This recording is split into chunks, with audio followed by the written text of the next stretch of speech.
Şimdi ne yapacak bunlar, ben anlamadım ya.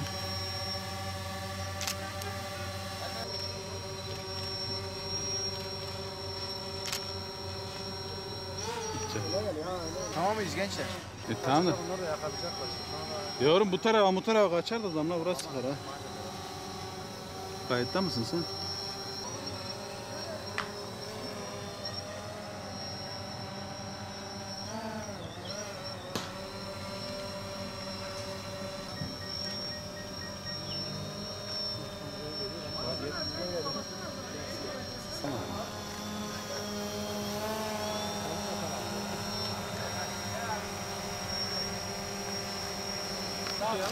Ya bırak bir daha yakalım. Kalın oldu başkanım. Ben hiç atış yapılmadı. Ya hepsi gitmesin onların ya.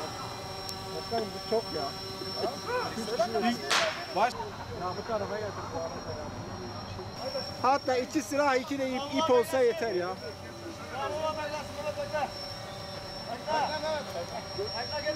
Ya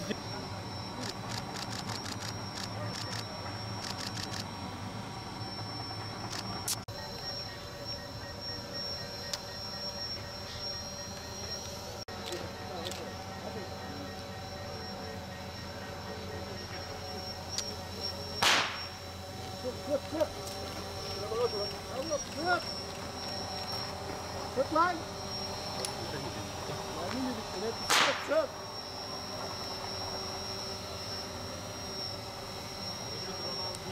Yakala şimdi.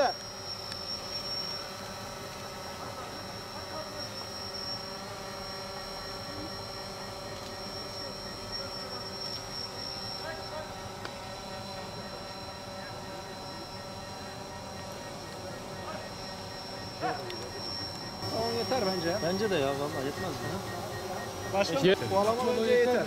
abi Kovalama yeter. hani şu silahını tüm şuraya yazın ben.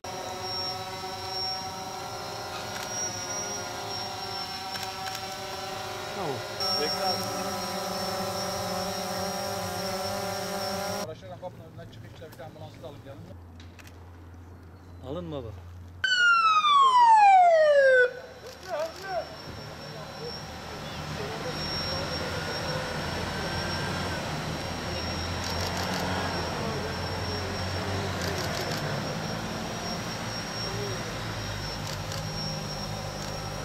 Gaziantep Büyükşehir Belediyesi Doğal Hayatı Koruma Daire Başkanlığı Hayvanat Bahçesi olarak her yıl olduğu gibi bu yılda yine bir yakalama timi oluşturmuş bulunmaktayız. Yaklaşık bir aydan beri arkadaşlar yakalama timi olarak çalışmaktadır.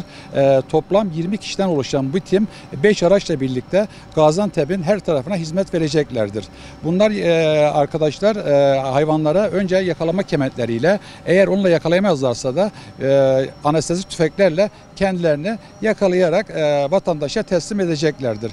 Bu süre zarfında dronlarla da yine hayvanın kaçtığı yeri tespit edip bizim ekibe bildirecekler ve hayvanı etkisiz hale getirerek vatandaşa teslim edeceğiz. Yine Gaziantep Hayvanat Bahçesi Büyükşehir olarak da kesim yapılan hayvanların eğer yenilebilmesinde bir sakınca olup olmadığını vatandaşlarımıza bir şüpheye düşerlerse de uzman veteriner hekimlerimiz tarafından hayvanat bahçesine eti getirerek et muayenesini yaptırabilirler.